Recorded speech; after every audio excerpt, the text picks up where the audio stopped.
өз басымнан болған жағдай дедім ғой сізге, басы артық ішіне қосылып жоқ. Мен мешітке бардым, бармаған емес, бардым. Сол кезде жаңағы Қызылжұлдыз ауылына беріп жатыр, Сарытөбе ауылына беріп жатыр.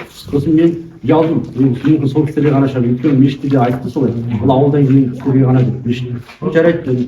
Одан кейінгісі жаңағы Қызбел ауылынан халқы да осы жақта болды да, жаңағы сумен алғанда. Оның өзінің қай жұрттары тұрады да сол Қызбел ауылында. Сол кезде алды, тоже Қызбелдің халқы алды, Әлемсізден алды, және алды. Бірақ біз қала халқы болып біз ала алмадық. Жаңағы сіз айтып отырсыз да, жаңағы мешіттен берілді ғой деп. Бірақ мешіттен біз ала алмадық, өйткені жаңағы колхоздан келгендерге берілді. Шын, ол шын. Бірақ берген жоқ па? Жоқ, берген жоқ. Бардыңыз берген. Бардым. Енді қараңыз, енді бізде халықтар бітті.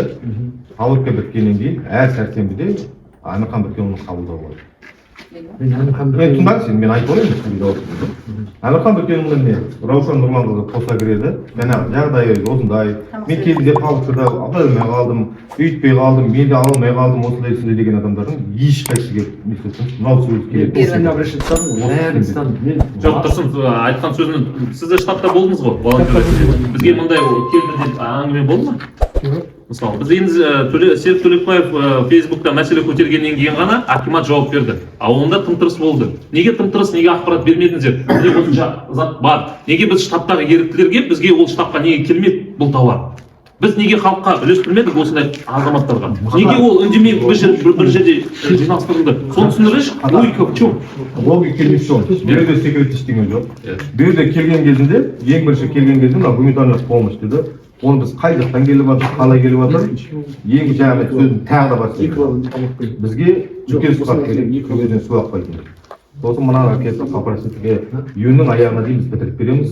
Короче, мынаны бізге мынау сұрақты беріңіз. Біз оған дейін үндемей отырғанда объявить етпегенбіз, облыстан команда берген кезде Амангелді Жангелді алып келеді. Амангелді Жангелдінің өзі бізге өтірік айтпасам, июльдің аяғы ағысын басып. Жақынырақ түсіріңіз, жақынырақ. Одан кейін барып уже командаға все уже біздің Қызылжұлдыздың ненің адамдарына келгендерге ешқайсысын өтіп қалды. Мен мына сұрақ қойдым ба, мен әкемдісі жоқ. Біз қазір январда марттан бастап 6 ай өтті. 6 айдан бойы гуманитарлық көмек ұстап отырсыздар. Антисанитарный жобада ұстау сонда тұр, дұрыс па? Сұрап өтіп кеткен нелер барша. Бұл халыққа не болды? Оның жоқ. Енді сутасын мен 6 ай болды деген мен март, апрель, май, июль, август, сентябрь, 6 ай. 6 ай. 6 айдан бері сендер бұны қандай мақсат ұстап отырсыңдар? Беріліп жатыр ма Серега? Ол беріліп жатыр. Ол беріліп жатыр. Міне, Раушан Нұрланқызы айтты. Раушан Нұрланқызы ешкім жүрмейді. Бұл гуманитарлық помощь болған жағдай жоқ адамдар. Қазір онша специфик апарып берді. Не басқа мынау? Жоқ, бұл беріліп жатыр. Серега, сіз қалай жоқ? Мынандай дүние видео бәрі түгіл бізде бар ғой. ол кеше жоқ видео сендер барша мысалы 6 баланың келді деп мен дауыл қаққанша ешқайсысы үндемеді. Мен дауыл қаққаннан барып шығып түстім ба? Айтса қасірет отыр ғой, осыны апар қазір айтшы, хабар жағдайын келіп алды, келіп қазір талап кетті. Серега, жағдайы жоқтардың бар ғой, мен жаңа айтайын тағы да, Серега. Міне, жағдайы жоқ, отыр. Міне, Қанат бауырым келсе, Руслан, мынандай отбасы тұр.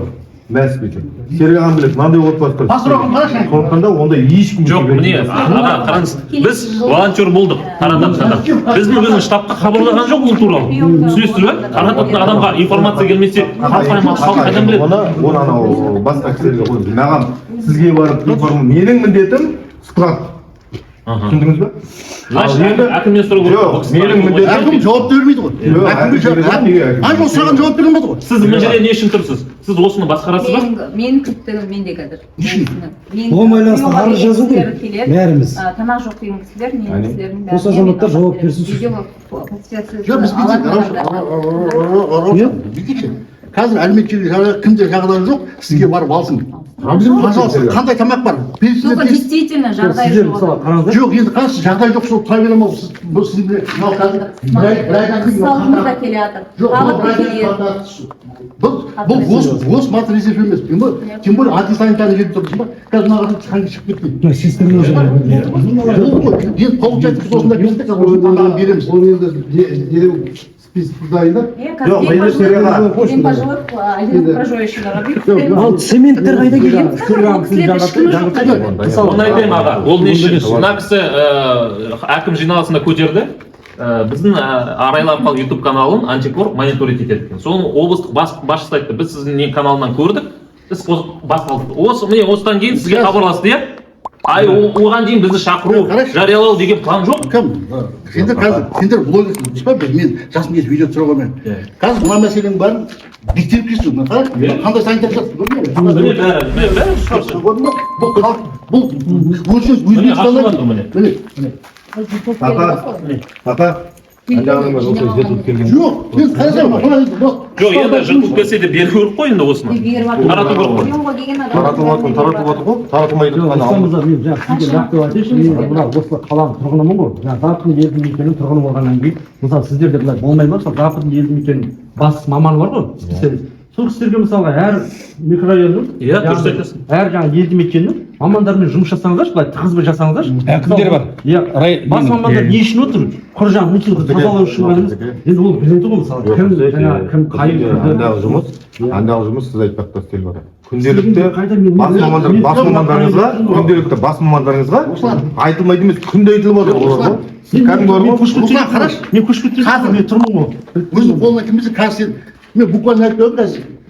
Осы бүгін мына жігіттер жарайды, ертең арбаның бастап осыны ашып қойды, таратыңдар. Бұл сендер әуелі алып бермейді. Серік аға, Сендер тарататын адам болмай тұрған жоқ, алатын адам бар, сіздер бермеусіңдер, түсінесің бе? Серік аға, андағы енді Серік аға. Қазір міне мен айтып тұрмын ғой, мен айтып тұрмын ғой. Қазір қой міне 100 адам келе ме, 200 адам келе ме, таратып деймін. Серік мынадай жағдай болды, таңертең Руслан маған келді. Иә. Енді мына Төкбай біздің ардагерлер төрағасы. Енді жақында қарттар күні болады, соған береміз бе деген ғана сондай бір ұсыныс болды ғой. Үлкен кісілерге де таратып берейік.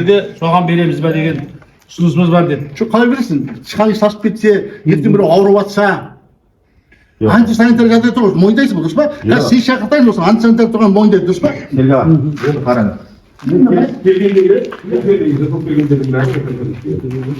Төгіліп жатқан жыртылмағандарды қабылдатып көрдік. Біз енді мен жыртылып жатқан Бар.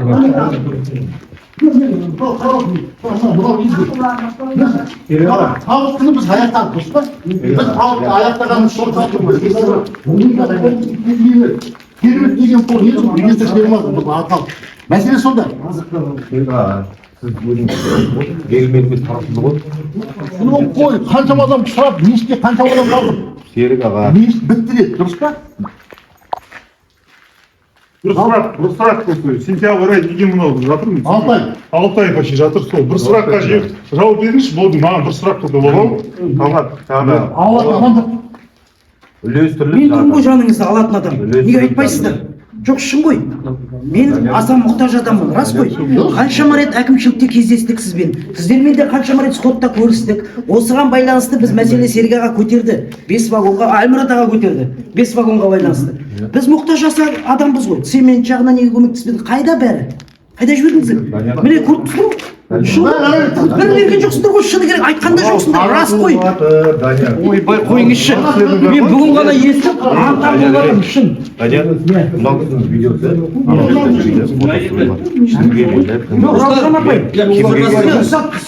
Олар солай айтып жоқ.